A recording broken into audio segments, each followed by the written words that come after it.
So hello guys, welcome back to this channel Vidyalok next generation. आपका इसमें स्वागत है। आपका जो वेव एंड ऑसिलेशन का एग्जाम होने वाला है उसके लिए ये वीडियो है जिसमें टॉप 50 एमसीक्यूज कराए जाएंगे आपको और इंपॉर्टेंट क्वेश्चंस आपको दिए जाएंगे। यहां से लड़ने के चांसेस बहुत सारे होंगे। क्योंकि मेरे पास टाइम नहीं है, नहीं तो ऐसा मैं 4-5 वीडियो लेके आता और उससे चांसेस ज्यादा हो जाते लड़ने के लिए। लेकिन कोई बात नहीं, अब एक वीडियो बना पा रहा हूं, इसमें से भी लड़ने के चांसेस होंगे। टॉप क्वेश्चंस डाले गए हैं जो कि लड़ सकते हैं आपके एग्जाम में। तो लास्ट टाइम मेरा रिक्वेस्ट है कि ये जरूर देख के जाइएगा। है क्या इसमें 50 जो है टॉप के एमसीक्यू, इसमें से 10 लड़ जाएंगे और शॉर्ट आंसर क्वेश्चन होंगे आपके 10 और लॉन्ग आंसर क्वेश्चन होंगे आपके 5। तो ये पूरा का पूरा आपका एक पेपर है, ठीक है। तो आपका मैं ज्यादा टाइम नहीं लूंगा क्योंकि मैं जानता हूं कि आपका टाइम जो है बड़ा ही प्रेसियस है। तो इसी के साथ हम लोग शुरू करते हैं और यहां से वेव एंड ऑसिलेशन का सबसे पहला क्वेश्चन हमारे पास आता है। पहला क्वेश्चन में पूछा है कि ऑसिलेटरी मोशन जो है ये कैसा होता है? ऑलवेज। ऑसिलेटरी मोशन कैसा होता है? ऑलवेज। ऑलवेज कैसा होता है? पीरियोडिक होता है, मतलब एक पीरियड के बाद अपने आप को रिपीट करता है, तो उसको क्या बोलते हैं? पीरियोडिक बोलते हैं, ठीक है सर। उसके बाद से बोलते हैं the distinguish feature of a simple harmonic motion is. Distinguish feature क्या होता है? क्या एक्सेलरेशन कांस्टेंट होता है? बिल्कुल गलत। कांस्टेंट एक्सेलरेशन कभी नहीं होता है। अगर कांस्टेंट होता तो पेंडुलम घूमता ही क्यों? आया बात समझ में? तो कांस्टेंट नहीं होता है। फिर पूछ रहा है हमसे दूसरा ऑप्शन में कि acceleration always oppose the displacement and is proportional to it. सही बात है, यही तो सही है। आया बात समझ में? तो ये सही है ऑप्शन आपका, ठीक है। अब क्या पूछ रहा है हमसे कि एक्सेलरेशन इज कौन, सही हो गया, यही तो बात खत्म। आगे बढ़ते हैं। आगे बढ़ेंगे तो क्या देखेंगे कि हमारे पास है the restoring force in SHM can be written as. SHM में जो रीस्टोरिंग फोर्स है वो क्या होता है? तो याद रखना, रीस्टोरिंग फोर्स जो होता है वो होता है F is equal to minus k x. आया बात समझ में? तो रीस्टोरिंग फोर्स का कैसे लिखते हैं? रीस्टोरिंग फोर्स ऐसे ही लिखते हैं, F is equal to minus k x, ठीक है। क्या बढ़िया है। आगे बढ़े क्या? आगे बढ़ते हैं। 3 क्वेश्चन हम लोग कर चुके हैं, अब आगे बढ़ते हैं। इन पीरियोडिक मोशन मतलब कोई भी मोशन जो अपने आप को रिपीट करता है उसको पीरियोडिक मोशन बोलते हैं, ठीक है। तो ठीक है, इन एनी मोशन। अच्छा, तुमसे क्या और क्वेश्चन पूछा जा सकता है कि सारे पीरियोडिक मोशन एसएचएम होते हैं या सारे एसएचएम पीरियोडिक मोशन होते हैं? तो तुम समझो कि पीरियोडिक मोशन एक बहुत बड़ा सा कैटेगरी है। पीरियोडिक मोशन क्या है? एक बहुत बड़ा सा कैटेगरी है। तो पीरियोडिक मोशन बहुत बड़ा कैटेगरी है, उसमें एक छोटा पार्ट है एसएचएम। तो ये समझना कि सारे एसएचएम क्या होते हैं? पीरियोडिक मोशन होते हैं, लेकिन सारे पीरियोडिक मोशन एसएचएम नहीं होते हैं। आया बात समझ में? तो सारे एसएचएम क्या होते हैं? पीरियोडिक मोशन नहीं होते हैं। तो ये अपना याद रखेंगे आप। समझ में आया? अब हम आगे बढ़ते हैं। आगे बढ़ेंगे, इसमें देखेंगे पीरियोडिक मोशन जो होता है इसमें time taken to repeat itself, उसको क्या बोलते हैं? क्वेश्चन है हमारे पास, पीरियोडिक मोशन में जो टाइम टेकन होता है अपने आप को रिपीट करने के लिए, एक बार के बाद कब रिपीट करता है? तो एक टाइम बीत जाएगा तभी रिपीट करेगा, तो उसको बोलते हैं क्या? उसको बोलते हैं कि रिपीट कब करता है? रिपीट क्या फ्रीक्वेंसी बोलते हैं? तो time taken to repeat itself period बोलते हैं, उसको क्या बोलते हैं? पीरियड। आंसर क्या हो जाएगा? पीरियड हो जाएगा। सही बात है। तो आगे बढ़ते हैं। SI unit of the angular frequency. Angular frequency क्या होता है सर? एंगुलर फ्रीक्वेंसी को डिनोट करते हैं सर ओमेगा से। ओमेगा इज इक्वल टू क्या हो जाता है? व्हाइट इससे लिख दे, ज्यादा समझ में आएगा तुमको, रुक जाओ, इसे लिखते हैं। हाँ देखो, तो एंगुलर फ्रीक्वेंसी को दिखाते हैं ओमेगा से। ओमेगा इज इक्वल टू क्या होता है? 2 पाई एफ। एफ को हर्ट्ज में लिखते हैं और 2 पाई है तो रेडियन पर सेकंड हो जाएगा। क्या हो जाएगा? रेडियन पर सेकंड। इसको ओमेगा का फॉर्मूला ये भी लिख सकते हैं, एफ की जगह पे लिख सकते हैं 2 पाई बाई टी, और टी का मतलब हो गया ऊपर क्या हो गया? रेडियन, और नीचे क्या हो गया? ये एंगल है ना, तो रेडियन, और नीचे क्या है? टाइम है तो सेकंड, तो रेडियन पर सेकंड क्या हो जाएगा? इसका यूनिट हो जाएगा। क्या बात समझ में आ रहा है कि रेडियन पर सेकंड कैसे हुआ? ठीक है, आगे बढ़ते हैं। Which of the following is an example of SHM? इसमें से कौन सा एग्जाम्पल है SHM का? बताइए। तो देखो, क्या स्प्रिंग मास सिस्टम होता है? हाँ बहुत बढ़िया होता है। क्या सिंपल पेंडुलम होता है? हाँ होता है। क्या यूनिफॉर्म सर्कुलर मोशन होता है? हाँ सर होता है। तो क्या नहीं है? Projectile motion. प्रोजेक्टाइल मोशन में क्या होता है? यहाँ एक पॉइंट होता है, यहाँ से तो मान लो बॉल फेंके, यहाँ जाके गिर गया कहीं, तो क्या ये प्रोजेक्टाइल मोशन था? हाँ। क्या ये सिंपल हार्मोनिक मोशन था? नहीं था। तो इसी तरीके से ये क्या हो जाता है? गलत हो जाता है। तो हमारा चौथा ऑप्शन ही गलत ही पूछा है, तो गलत ही सही हो जाएगा। क्या ये बात समझ में आ रहा है? ठीक है, लिख लेंगे। चलिए, उसके बाद हम बोल रहे हैं if a simple harmonic motion displace from it equilibrium position. अगर अपने इक्विलिब्रियम पोजीशन पे था उसको वहां से हटा दिए, इक्विलिब्रियम पोजीशन से उसको हटा दिए। एक पार्टिकल था जो अपने इक्विलिब्रियम पोजीशन पे था, वहां से उसको हटा दिए, तो क्या करेगा? वो क्या करेगा? फ्री ऑसिलेशन करेगा। कैसा? क्या ऑसिलेशन करेगा सर? क्या ऑसिलेशन करता है वो? हाँ, क्या करता है वो? फ्री ऑसिलेशन करता है। क्या हो गया, गड़बड़ हो गया क्या कुछ? एक सेकंड। हाँ ठीक है। हाँ, वो क्या करता है सर? फ्री ऑसिलेशन करता है। क्या करता है? फ्री ऑसिलेशन करता है। आगे बढ़ते हैं। अब क्या है, डैम्प्ड ऑसिलेशन की बात करते हैं कि डैम्पिंग जो होता है ऑसिलेशन में, क्या होता है? डैम्पिंग होता है जो ऑसिलेशन में, प्राइमरी किसको अफेक्ट डालता है, किसको अफेक्ट करता है? वो अफेक्ट करता है किसको सर? डैम्पिंग कर दोगे तो फ्रीक्वेंसी अफेक्ट करेगा, एम्पलीट्यूड, एम्पलीट्यूड को अफेक्ट करता है। क्यों? डैम्पिंग में क्या होता है, जो एक देखो ये है लाइन, और वेव कैसे चलता है? एम्पलीट्यूड पहले ज्यादा, फिर ज्यादा, फिर कम, फिर कम, फिर कम, फिर कम। डैम्पिंग में क्या होता है? एम्पलीट्यूड कम होते जाता है, कम होते जाता है, कम होते जाता है, कम होते होते होते होते फ्लैट हो जाएगा अचानक से। तो देख रहे हो यहाँ पे, अगर तुम ध्यान से देखोगे तो एम्पलीट्यूड यहाँ से यहाँ तक है। मीन पोजीशन मान लो ये है, मीन पोजीशन मान लो ये है, तो यहाँ से यहाँ तक का पूरा तुम्हारा एम्पलीट्यूड है। यहाँ भी यहाँ से यहाँ तक है, लेकिन अगले टाइम ही कम हो गया, फिर कम हो गया, फिर कम हो गया, फिर कम हो गया, फिर कम हो गया, कम हो गया, कम हो गया, कम हो गया, कम होते होते जीरो की तरफ बढ़ गया है। जिसकी वजह से हम क्या बोलेंगे कि डैम्पिंग की वजह से क्या होता है? एम्पलीट्यूड पे असर पड़ता है। एम्पलीट्यूड छोटा होते जाता है, छोटा होते जाता है, छोटा होते जाता है। पहले पेंडुलम ऐसा दूर दूर घूम रहा था, अब धीरे धीरे धीरे धीरे धीरे धीरे धीरे धीरे रुक जाएगा। तो क्या होता है, हम कोई रस्सी को ऐसे हिला के छोड़ देंगे तो हिलते हिलते हिलते हिलते हिलते छोटा होकर रुक जाता है। तो इसको बोलते हैं तुम्हारा डैम्पिंग। डैम्पिंग में क्या होता है? एम्पलीट्यूड छोटा होता है। अच्छा, एक चीज बताओ, अगला क्वेश्चन है कि if the driving frequency of the matches, if driving frequency matches with the natural frequency, तब क्या होगा? ड्राइविंग फ्रीक्वेंसी, कभी भी याद रखना कि ड्राइविंग फ्रीक्वेंसी मैच कर जाए नेचुरल फ्रीक्वेंसी से, तो क्या बन जाता है? तो बन जाता है हमारा रेजोनेंस। क्या बन जाएगा? रेजोनेंस बन जाएगा। ठीक है क्या? आओ देखते हैं। फिर बोल रहा है शार्पनेस ऑफ रेजोनेंस किस पे डिपेंड करता है? तो शार्पनेस ऑफ रेजोनेंस की, रेजोनेंस कितना शार्प होगा, कितना गाढ़ा, मतलब कितना तेज होगा, वो डिपेंड करता है हमारा क्वालिटी फैक्टर। तो इसको ऑप्शन नंबर बी पे मार लेंगे और निकल जाएंगे। फिर बोल रहा है एक बॉडी है जिसका मास स्प्रिंग मास सिस्टम है और के उसका कांस्टेंट है, तो एंगुलर क्या हो? अरे ओमेगा बताना है, ओमेगा बताना है। लेकिन एक फॉर्मूला ओमेगा का पढ़े हो तुम 2 पाई एफ, दूसरा पढ़े हो तुम omega is equal to 2 pi by T. लेकिन हम बोल रहे हैं कि ये दोनों में से कुछ नहीं पूछा है, ये बोला है कि तुमको बताना है इसको के के टर्म में, के के टर्म में बताना है। के के टर्म में कैसे बताओगे? बताओगे ओमेगा इज इक्वल टू क्या होता है?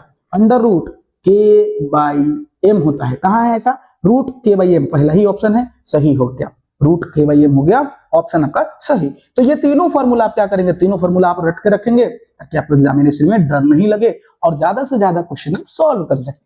क्या बात समझ में आ रहा है आपको? आगे बढ़ते हैं, ध्यान से देखिए।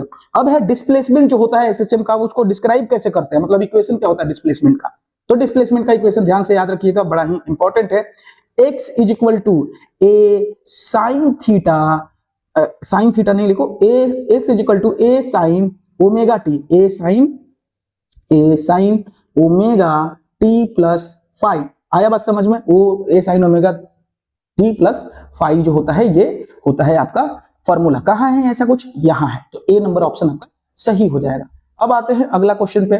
Phase difference two identical SHM है, टू आइडेंटिकल एसएचएम है, उसका फेज डिफरेंस 0 है, तो क्या होगा उसमें? तो फेज डिफरेंस 0 है, आइडेंटिकल एसएचएम है, तो एक फेज डिफरेंस 0 कब होगा? फेज डिफरेंस 0 कब होगा? फेज डिफरेंस 0 का मतलब है phase difference of the two identical SHM is 0, तो 0 रिजल्टेंट। अच्छा, रिजल्टेंट 0 है, मतलब दोनों को जोड़ने पे 0 आ रहा है, तो एक एसएचएम इधर चल रहा होगा, दूसरा इधर चल रहा होगा, तभी तो दोनों को जोड़ोगे तो इस फोर्स से ये वाला फोर्स खत्म हो जाएगा और रिजल्टेंट कितना आ जाएगा? 0 आ जाएगा। मतलब एंगल कितना है दोनों में? सर ये एंगल तो 180 होता है, स्ट्रेट लाइन मतलब 180 होता है, 180 आंसर हो जाएगा। बोल रहा है काइनेटिक एनर्जी मैक्सिमम कहां होता है? इसको समझने के लिए आपको ये समझना पड़ेगा कि मान लो यहाँ एक पेंडुलम है और पेंडुलम में क्या होता है? ये हो गया आपका मीन पोजीशन, ये आपका होता है मीन पोजीशन और ये होता है एक्सट्रीम पोजीशन। और फिर पेंडुलम इधर से झूल के इधर जाएगा तो इधर भी हो जाएगा एक्सट्रीम पोजीशन। अब एक चीज समझो कि दोनों में जब एक्सट्रीम पोजीशन पे जा रहा है तो क्या 1 सेकेंड के लिए वहां रुक रहा होगा? हाँ सर, जैसे इसे झूल के जाता है ऊपर, थोड़ा देर के लिए रुकेगा फिर वापस आएगा।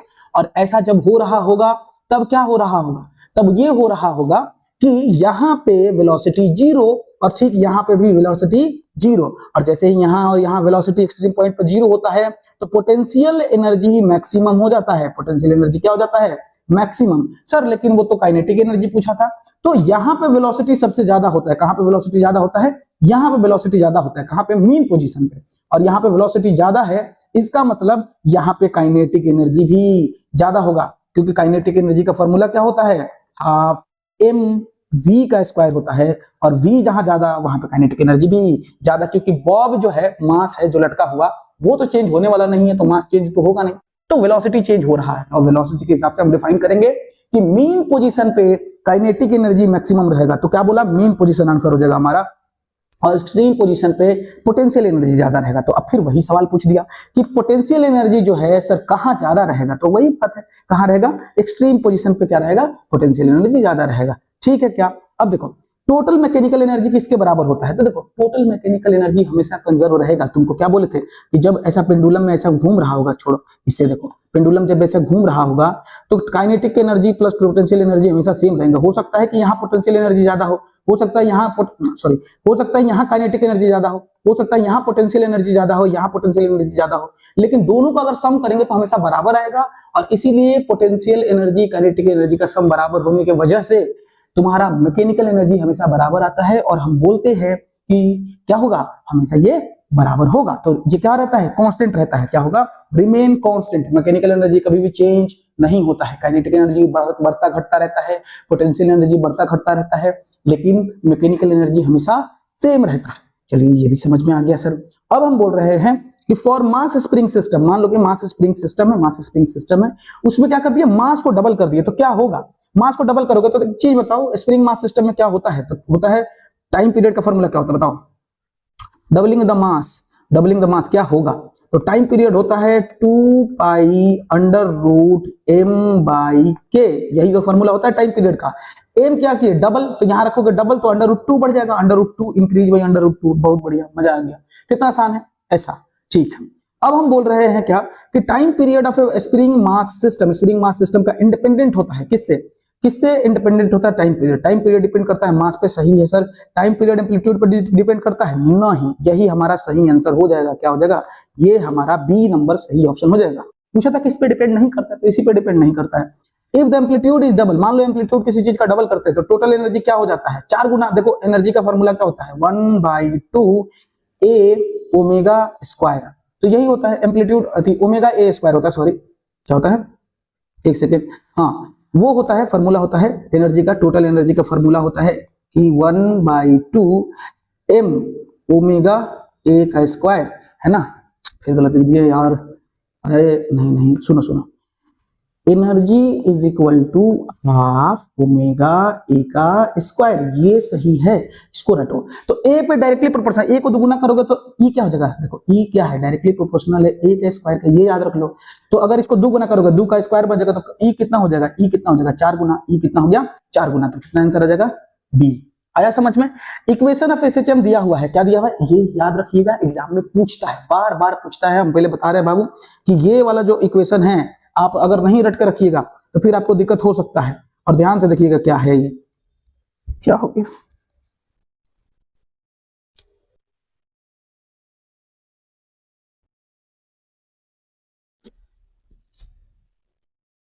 हाँ सुनो क्या हो गया है, ये इक्वेशन कैसा लिखा हुआ है ये दे देते हैं एक बार लिख के। इक्वेशन ऑफ एसएचएम बार बार पूछेगा तो यही लिखेंगे। इक्वेशन ऑफ एसएचएम क्या होता है, d square x upon d square, मतलब ये डबल डिफरेंशिएशन है, plus omega square x is equal to 0। ये क्या लिखा हुआ है सर, ये है इक्वेशन ऑफ एसएचएम। इसको डिफरेंशिएट करके क्या आता था, तो वो वाला इक्वेशन आता था एसएचएम का, कौन सा, तुम जब लिखे थे ये लिखे थे ना कि x is equal to a sine omega T plus 5, ये डिफरेंशिएट करने के बाद का इक्वेशन है। तो इसी को डिफरेंशिएट करके ये आया है, क्या किया गया है, इसको डिफरेंशिएट किए हैं तो हमको ये मिला है। आया बात समझ में।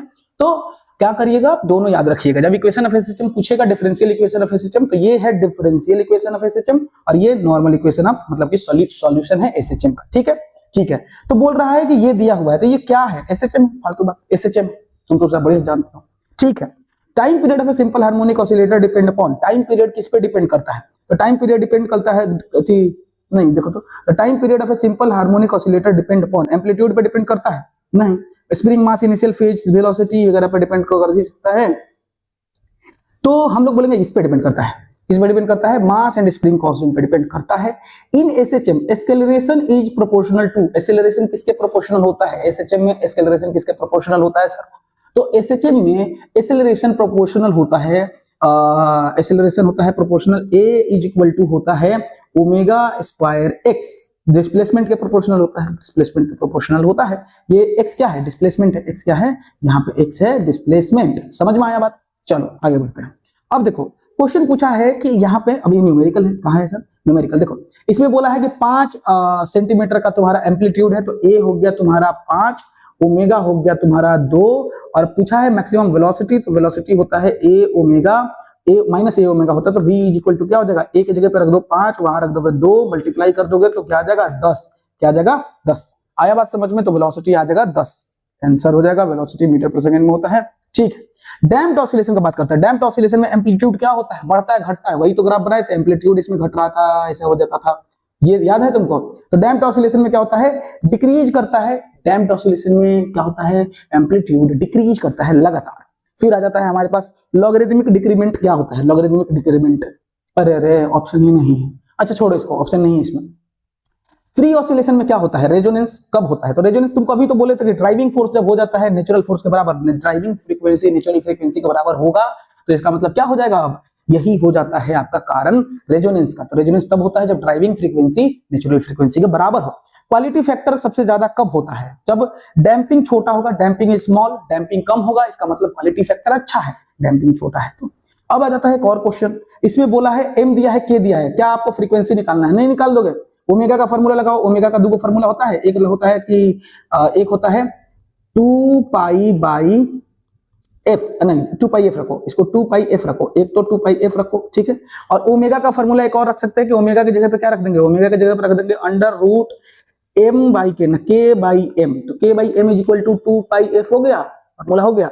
अब इसमें वैल्यू पुट करो, देखो के का वैल्यू दिया हुआ है, यहाँ रख दो, है ना, के का वैल्यू दिया हुआ है, यहाँ रख दो, और उसके बाद से एम का वैल्यू दिया हुआ है, यहाँ रख दो, 2 पाई का वैल्यू तुमको पता है, बाकी इसको इधर भेज देना और सॉल्व कर देना, आंसर आ जाएगा। बोलो कर लोगे क्या? तो कर लेना, ठीक है ठीक है। अब हम क्या कर रहे हैं? हम बोल रहे हैं कि टाइम पीरियड जो है of A compound pendulum minimum होता है कब? टाइम पीरियड कंपाउंड पेंडुलम का कब सबसे ज्यादा, कब सबसे कम होता है? सेंटर ऑफ ऑसिलेशन के अबाउट में अगर घूमेगा तो सबसे कम होगा। आया बात समझ में? Compound pendulum. इलेक्ट्रिकल एनालॉग, कौन चीज ऐसा इलेक्ट्रिसिटी में है जो कि एसएचएम जैसा दिखता है? बताइए। तो वो होता है सर एलसीआर सर्किट। क्या होता है सर? एलसीआर सर्किट में ऐसा होता है। फिर बोल रहे हैं कि शार्पनेस ऑफ रेजोनेंस जो है इसको कैसे मेजर करते हैं? क्या चीज है जो शार्पनेस ऑफ रेजोनेंस को मेजर कर सकता है? कौन सा चीज है जो शार्पनेस ऑफ रेजोनेंस को मेजर कर सकता है? सर क्वालिटी फैक्टर, बड़ा ही आसान आंसर है इसका। फिर हम बोल रहे हैं कि फॉर सिंपल पेंडुलम में टाइम पीरियड किस पे इंडिपेंडेंट होता है, किस पे डिपेंड नहीं करता है? तो डिपेंड नहीं करता है सर, लेंथ पे डिपेंड करता है, ग्रेविटी पे डिपेंड करता है, मास ऑफ बॉब पे उसका कोई लेना देना नहीं है। तो मास ऑफ बॉब ज्यादा अच्छा आंसर है, मास ऑफ बॉब ज्यादा अच्छा आंसर नहीं, मास ऑफ बॉब पे भी डिपेंड करता है, सॉरी मास पे डिपेंड करता है, लेंथ पे डिपेंड करता है, ग्रेविटी पे डिपेंड करता है। तो आंसर हमारा क्या हो जाएगा? सी। आप आंसर हमारा क्या हो जाएगा? एम्पलीट्यूड पे कभी भी डिपेंड नहीं करता है, ठीक है sir. Which of the following is not an example of SHM? कौन सा इसमें से एसएचएम का एग्जांपल? ओह ये तो क्वेश्चन रिपीट हुआ है, प्रोजेक्टाइल मोशन मारे थे, पीछे ही मारे थे ना, तो इसीलिए हम बोल रहे हैं ये क्वेश्चन रिपीट हो गया गलती से। चलो कोई बात नहीं। अब बोल रहे हैं which type of resonance is dangerous in machine में तो मैकेनिक्स ही होता है, तो क्या हो जाएगा? मैकेनिक्स। तो मैकेनिकल रेजोनेंस सबसे ज्यादा डेंजरस होता है क्योंकि ये मुंह हाथ फोड़ सकता है, ब्लास्ट करवा सकता है, बहुत डेंजर हो सकता है, ठीक है। इन रेजोनेंस कर्व जो देखते हो उसमें जो बैंड विड्थ होता है, जैसे ये वाला बैंड विड्थ था ना, तो bandwidth inversely proportional to किसके होता है? तो बैंड विड्थ जो होता है ना ये डैम्पिंग के इनवर्सली प्रोपोर्शनल होता है। किसके प्रोपोर्शनल होता है? डैम्पिंग के। अगला क्वेश्चन देखिए, अगला क्वेश्चन ये है कि the phase difference between displacement and velocity, कितना होता है डिस्प्लेसमेंट और वेलोसिटी में? फेज डिफरेंस 90 का होता है। कितने का होता है? 90 डिग्री होता है दोनों में फेज डिफरेंस, ठीक है। अब बोल रहे हैं wave in a particle vibrate perpendicularly to the wave in the, particle ऐसे वाइब्रेट कर रहा है और वेव ऐसे चल रहा है, इसका मतलब दोनों एक दूसरे के परपेंडिकुलर है। अगर एक ऐसे वाइब्रेट कर रहा है तो दूसरा ऐसे चल रहा है, इसका मतलब दोनों एक दूसरे के परपेंडिकुलर है। और अगर ऐसा हुआ है कि दोनों एक दूसरे के परपेंडिकुलर है तब क्या हो जाएगा उसका आंसर? Electromagnetic wave. ऐसे वेव को क्या बोलते हैं? Electromagnetic wave. उसमें होता है, सॉरी उससे ज्यादा अच्छा आंसर होगा ट्रांसवर्स वेव। सॉरी ट्रांसवर्स था तो ट्रांसवर्स मानेंगे, देखो इलेक्ट्रोमैग्नेटिक भी सही था, लेकिन अगर ट्रांसवर्स है तो पहले ट्रांसवर्स मानते हैं, क्योंकि ट्रांसवर्स का एक टाइप है इलेक्ट्रोमैग्नेटिक। समझ में आया? ठीक है, तो ट्रांसवर्स वेव हो जाएगा। The speed of the sound in a medium depend upon, speed of sound किस पे डिपेंड करता है? किस पे डिपेंड करता है? क्या वो एम्पलीट्यूड पे डिपेंड करता है? क्या वो फ्रीक्वेंसी पे डिपेंड करता है? क्या मीडियम के प्रॉपर्टी पे डिपेंड? मीडियम के प्रॉपर्टी पे जरूर डिपेंड करता है। ओवरटोन क्या होता है? ओवरटोन क्या होता है? ओवरटोन का मतलब होता है कि हायर फ्रीक्वेंसी। सही बात है, हायर फ्रीक्वेंसी होता है फंडामेंटल फ्रीक्वेंसी से, तो उसको बोलते हैं ओवरटोन। अगर फंडामेंटल फ्रीक्वेंसी से हाई फ्रीक्वेंसी आता है तो उसको बोलते हैं ओवरटोन। फिर आ जाता है which of the following is not a mechanical wave, mechanical wave. Mechanical wave नहीं है, मैकेनिकल नहीं है तो ट्रांसवर्स होगा। लाइट होता है ऐसा, लाइट ट्रांसवर्स वेव होता है, तो स्पेस में चल लेता है। जो स्पेस में चल पा रहा है वो कौन है? Transverse wave. जो नहीं चल पा रहा है वो कौन है? Mechanical wave. इसीलिए स्पेस में हम लोग बात नहीं कर पाते हैं और ऐसे हम लोग बात कर पाते हैं। नॉर्मली जमीन पे तुम बात कर पा रहे हो, क्यों? वैक्यूम है यहाँ। स्पेस में नहीं बात कर सकते क्योंकि वहां एयर नहीं है, एटमॉस्फेयर नहीं है, बात नहीं हो सकता है। ट्रांसफर हमारा जो साउंड है वो लॉन्गिट्यूडनल वेव, इसको मीडियम चाहिए चलने के लिए, और ट्रांसवर्स वेव को मीडियम नहीं चाहिए चलने के लिए। तो लाइट क्या है? ट्रांसवर्स वेव, इसीलिए बिना मीडियम का भी चल लेता है। ठीक है, अब बोल रहा है सुपरपोजिशन प्रिंसिपल जो होता है किसके लिए लगता है? सब तरीके के वेव्स के लिए लगता है, चाहे वेव कोई भी हो, सुपरपोजिशन प्रिंसिपल तो लगता है, सबको लगता है। ठीक है, नोड क्या होता है सर? नोड ऐसा चीज होता है जहां पे एम्पलीट्यूड जीरो, जहां पे एम्पलीट्यूड जीरो। बहुत बढ़िया, ऑप्शन हो गया हमारा बी, एम्पलीट्यूड जीरो तो हो गया नोड। और फिर हम बोल रहे हैं कि अगर एंटी नोड क्या होता है, तो एंटी नोड ऐसा जगह होता है जहां पे, एंटी नोड ऐसा जगह होता है जहां पे क्या होता है? एम्पलीट्यूड मैक्सिमम हो जाता है, जहां पे देखो ऐसे बनेगा ना, देखो धागा ऐसे उठेगा, ऐसे ऐसे जाएगा वेव, है ना। तो नोड क्या होगा? नोड, नोड देखो दो धागा है ऐसे गया, तो नोड क्या होगा? ये वाला जगह नोड हो गया। नोड का मतलब हो गया कि ये जगह, और एंटी नोड का क्या मतलब हो गया? ये जगह। तो एंटी नोड पे क्या है? एम्पलीट्यूड देखो मैक्सिमम है, यहां से यहां आ गया, और यहां पे एम्पलीट्यूड जीरो है, यहां उठा ही नहीं है। आया समझ में? तो एंटी नोड पे एम्पलीट्यूड जीरो होता है और नोड पर एम्पलीट्यूड जीरो होता है, और एंटी नोड पे एम्पलीट्यूड मैक्सिमम होता है, ये बोल रहे थे। ठीक है, अब हम बोल रहे हैं कि स्टेशनरी वेव क्या होता है। अच्छा नहीं सॉरी, स्टेशनरी वेव जो होता है उसमें दो नोड के बीच में या दो इंटर नोड के बीच में कितना डिस्टेंस होता है? सुनो, एक ऐसा बनाओ स्टेशनरी वेव, ये हो गया स्टेशनरी वेव। एक नोड लाओ, इसे कर देते हैं एक नोड, दूसरा नोड, तीसरा नोड। अब बोल रहा है दो नोड के बीच का डिस्टेंस कितना होता है? तो λ/2 होता है सर। अच्छा, दो एंटी नोड, मतलब एक एंटी नोड यहाँ है, एक एंटी नोड यहाँ है, दोनों के बीच में डिस्टेंस कितना होगा? तभी भी λ/2 ही होगा। तो कहने का क्या मतलब है? दो नोड या दो एंटी नोड के बीच में डिस्टेंस हमेशा λ/2 होता है। अगर वो स्टेशनरी वेव है तो ऑप्शन क्या चला जाएगा? λ/2। बीट्स कब प्रोड्यूस होते हैं? तो बीट्स प्रोड्यूस होते हैं अगर दो वेव है और उसके बीच में क्या है? डिफरेंस है। दो नोड है और दोनों नोड के बीच में डिफरेंस है, किसका? फ्रीक्वेंसी का। तो आपको क्या दिखता है? बीट्स दिखते हैं। कहां क्या बोलेंगे? Interference of slightly difference frequency, different frequency होंगे तभी ऐसा होता है। ठीक है, अब बोल रहा है डॉपलर इफेक्ट क्यों होता है? डॉपलर इफेक्ट डॉपलर इफेक्ट किस चीज में चेंज होता है तो डॉपलर इफेक्ट होता है? फ्रीक्वेंसी में चेंज होता है तो होता है, फ्रीक्वेंसी में चेंज होता है तो डॉपलर इफेक्ट होता है। आया समझ में? लैप्लास करेक्शन कब किस चीज को लेके किया गया था? एडियाबैटिक कंडीशन में किया गया था। तो एडियाबैटिक कंडीशन के लिए पहले न्यूटन क्या करते हैं? ट्रेवल कैसे करता है वेव वो बताते हैं और उसको लैप्लास आके करेक्ट करते हैं एडियाबैटिक समझ के। समझ में आया? तो ये तरीका है। अच्छा, उसके बाद से डॉपलर इफेक्ट जो है, डॉपलर इफेक्ट में क्या होता है? इको सुनाई देता है किसी चीज का। तो डॉपलर इफेक्ट क्या होता है? जब साउंड सोर्स होता है और ऑब्जर्वर होता है, दोनों एक दूसरे से दूर भागेंगे तो फ्रीक्वेंसी घटेगा, और फ्रीक्वेंसी घटेगा तो फ्रीक्वेंसी डिक्रीजेस। दोनों दूर भागेंगे तो फ्रीक्वेंसी क्या होगा? घटेगा। दोनों पास आएंगे तो क्या होगा? फ्रीक्वेंसी बढ़ेगा। तो पास आने में फ्रीक्वेंसी बढ़ता है और दूर जाने में फ्रीक्वेंसी घटता है ना। ठीक है, अब हम बोल रहे हैं कि क्वालिटी फैक्टर जो होता है रेजोनेंस में वो कैसे डिफाइन किया जाता है? क्वालिटी फैक्टर डिफाइन किया जाता है सर कि energy store divided by energy, कहां गया? एक सेकेंड, हाँ, energy store divided by energy lost एक साइकिल में कितना हुआ है वो रेशियो निकालोगे, और जो भी होगा उसका डिफरेंस वो तुम्हारा हो जाता है क्वालिटी फैक्टर। तो क्वालिटी फैक्टर का फॉर्मूला क्या हो जाएगा? क्वालिटी फैक्टर का फॉर्मूला होता है तुम्हारा energy store by energy lost पर साइकिल, एनर्जी लॉस्ट पर साइकिल। तो energy store by energy lost पर साइकिल क्या होता है? क्वालिटी फैक्टर होता है। ठीक है, तो यहां तक तो हमारा सारा का सारा क्या हो जाता है? खत्म हो जाता है। एमसीक्यू 50 एमसीक्यू हमारे थे, 50 एमसीक्यू खत्म हो गए। इंपॉर्टेंट क्वेश्चन क्या है ये देख लेते हैं। ये है आपके 10 शॉर्ट आंसर क्वेश्चन। इसको आराम से आप बैठेंगे, लिखेंगे और लिख के इसका आंसर लिख लेंगे। आप चैट जीपीटी का इस्तेमाल कीजिए, जेमिनाई का इस्तेमाल कीजिए, परप्लेक्सिटी का इस्तेमाल कीजिए, जिसका भी इस्तेमाल करना करो, है ना। उसके बाद से इसका आंसर लिखो, रट के चले जाओ, कल तुमको गारंटी के साथ अच्छा नंबर आ जाएगा, मतलब कि एग्जाम में। ठीक है, तो शुरू करते हैं। इसमें क्या पूछा हुआ है? सबसे पहले इसको पूछा सिंपल हार्मोनिक मोशन क्या होता है। ये तो हम अच्छे से बताए थे आप लोगों को कि सिंपल हार्मोनिक मोशन क्या होता है। अब हम इसमें बोल रहे हैं कि इक्वेशन भी बताना पड़ेगा और कैरेक्टरिस्टिक्स भी बताना पड़ेगा। बहुत बढ़िया। फिर पूछा है दूसरा question, what is differential equation of SHM and its solution. Differential equation समझाए थे अभी हम कि वो जो होता था d square x upon d x square plus omega square x is equal to 0। ये डिफरेंशियल इक्वेशन होता था। इसको सॉल्व करते थे तो क्या आता था? उसका सॉल्यूशन आता था जिसमें बोलते थे A sine omega T plus five. वो जो होता था वो क्या होता था? सॉल्यूशन होता था। तो ये तुम करके दिखा दोगे, वहां पे काम बन जाएगा। फिर तुमको डिराइव करना है टोटल एनर्जी का। एसएचएम जब एग्जीक्यूट करता है तो टोटल एनर्जी का इक्वेशन डिराइव करके दिखाना है। और क्या है? लॉगरिदमिक डिक्रीमेंट कैसे होता है डैम्प्ड ऑसिलेशन में। ये जो वेव का जो होता था एम्पलीट्यूड डिक्रीज, वो कैसे होता था वो समझाना है। उसके बाद से क्वालिटी फैक्टर क्या होता है अच्छे से बताइए और उसका सिग्निफिकेंस भी हमको बताइए। फिर क्या है? फोर्स ऑसिलेशन के बारे में बताइए और उसका रेजोनेंस कैसा होता है वो डिफाइन कीजिए, रेजोनेंस डिफाइन कीजिए। फिर लिसोजोनियस गारंटी पूछेगा, लिसोजोनियस तो लिसोजियस फिगर आपसे पूछेगा, हम पहले बता रहे हैं, और उसका एप्लीकेशन भी पूछ सकता है।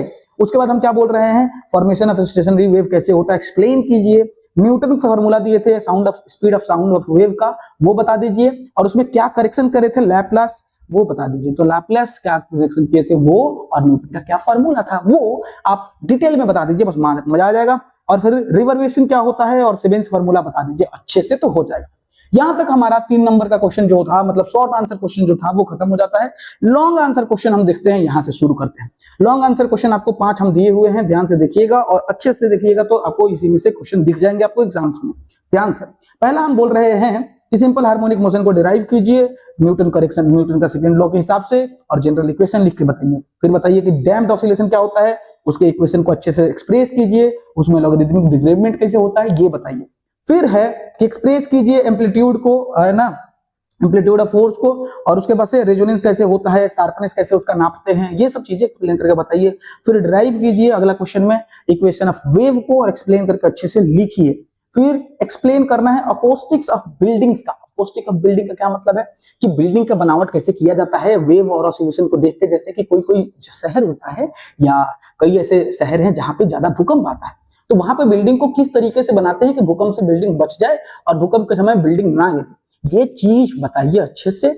और सेवेंस फार्मूला का भी इसमें इस्तेमाल करके रिवर्वेशन वगैरह हमको अच्छे से समझाइए। एक चीज बताते हैं, जापान वगैरह में भूकंप बहुत ज्यादा आता है, तो बिल्डिंग इस तरीके से डिजाइन किया जाता है कि अगर भूकंप के वेव्स को जो भी आए ना, जो भी झटके आए, उनको बिल्डिंग सह सके, गिरे नहीं, और इसीलिए उनको उस तरीके से डिजाइन किया जाता है। उसको अकोस्टिक बिल्डिंग बोलते हैं, समझ में आया? तो वो तुमको बताना है अच्छे से डिटेल में। एक काम कीजिएगा दोस्त, अगर आपको वीडियो समझ में आया हो, हेल्पफुल लगा हो, तो चैनल को सब्सक्राइब करके वीडियो को लाइक कर दीजिएगा। सारे एग्जाम्स के वीडियोस मैं ऐसे ही डालते रहूंगा और आपको सिलेबस भी यहाँ पे पढ़ाया जाता है डिटेल में, सिर्फ एग्जाम का वीडियो नहीं बनाया जाता है, इसीलिए आप चैनल को सब्सक्राइब कर दीजिए। दूसरा बात क्या है कि अगर आपको इसमें से क्वेश्चन मैच होता है तो आके यहाँ पे कमेंट कर दीजिएगा कम से कम कि हाँ मैच हुआ है। इससे क्या होगा, बाकी जो बच्चे आएंगे पढ़ने के लिए उनको कम से कम ये भरोसा होगा कि हम सही जगह से पढ़ रहे हैं। ठीक है, तो thank you for watching the video, meet you in the next video, bye. हम आपका ज्यादा समय खराब नहीं करना चाहते हैं, इसलिए मिलते हैं कल। आपके बाकी जो 4 एग्जाम्स हैं बचे हुए, उसके वीडियोस तुरंत ही आएंगे अगले ही दिन। ठीक है, बाय, मिलते हैं कल।